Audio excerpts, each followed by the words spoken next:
Hey, what's up, guys? This is Aaron Adams and John Filippini with First Attempt Weightlifting. What up? Guys, remember to send us your videos and email us at firstattemptweightlifting@gmail.com. We love getting videos from you. And right here we have a beautiful video from a Masters lifter. Name's Mike, yeah? Yeah, Mike.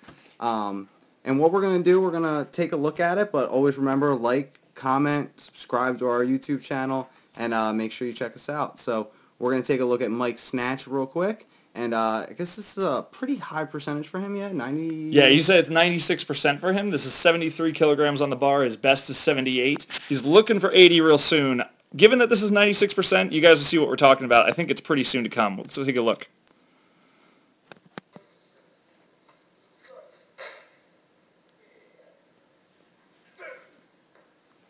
That is not bad for 96%. Yeah, he stroked that. Yeah, that was pretty good. So the funny thing is, we're looking at a couple things, and you see there's a little bit of that helicoptering, a little bit of that rotation. Let's take a look at that again. And what we're talking about with helicoptering is that basically the barbell, one side will go back and the other side will come forward. So go ahead and look for that, and we're going to take a look at the next video, at this again.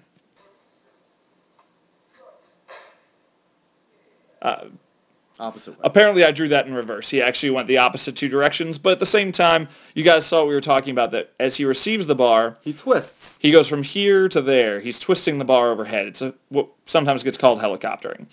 His question was, to some degree, what's causing that? Because honestly, I'm looking at this, and his pull is darn good, especially considering this is a 96% lift. He's definitely a little early here, but Yeah, at the see same... he gets on his toes right here a little bit early. Right there, you can see he's on his toes, and Yeah. he's not fully extended with his knees or even his shrug yet. Yeah, and that's the thing, is we're looking, you obviously get foot elevation, and honestly, I'm going to point the direction somewhere else. If you look over here, you can actually see the shadow of his foot with the lights coming in, just to show the fact that it's definitely elevated. You want that heel elevation, that's a sign of good power, but you want that after the full extension of both the hips and the knees. Exactly.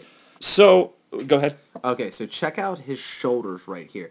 Now, this is what John and I, we took a look at this, and really when we slowed it down, there were some pretty cool things, because we talk a lot about internal rotation, which is basically how to turn your palms away from the bar and point your elbows towards the end, yeah? Yeah, that basically the rotation of the arm you'd see at the elbow joint. The shoulder doesn't affect where the shoulder is necessarily, but the arm is rotating. Right. Now then we have shoulder protraction and retraction.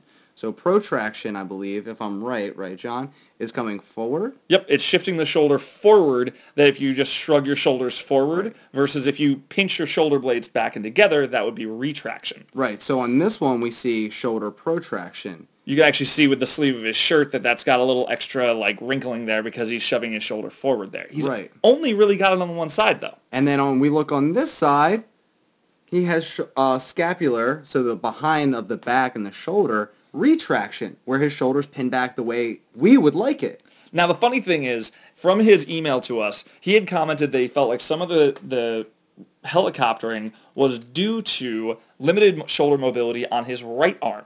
As you guys can see, it's his left arm that has the shoulder protraction. Now, if we go ahead and we look at this, he's not entirely wrong. As he gets to an overhead position, now we start to see the rotation side of things. If we go ahead and look at this, you can see that his elbow on this side, basically the point of his elbow, the outside of his elbow is pointed down, very externally rotated position. Out in this one, basically got the, pointing back to the back of the screen or something like that, that this side's very internally rotated, which would be the point of the elbow pointing back behind him.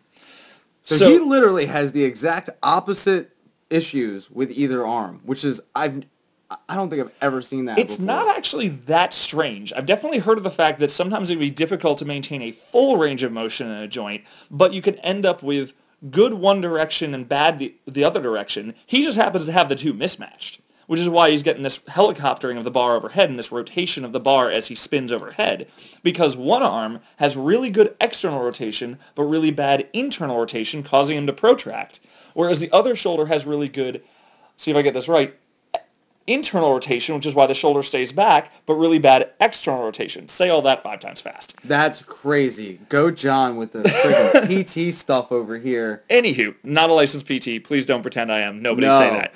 But I need to, have Yeah. a disclaimer there. But in general, honestly, Mike, I think that you can benefit quite a bit.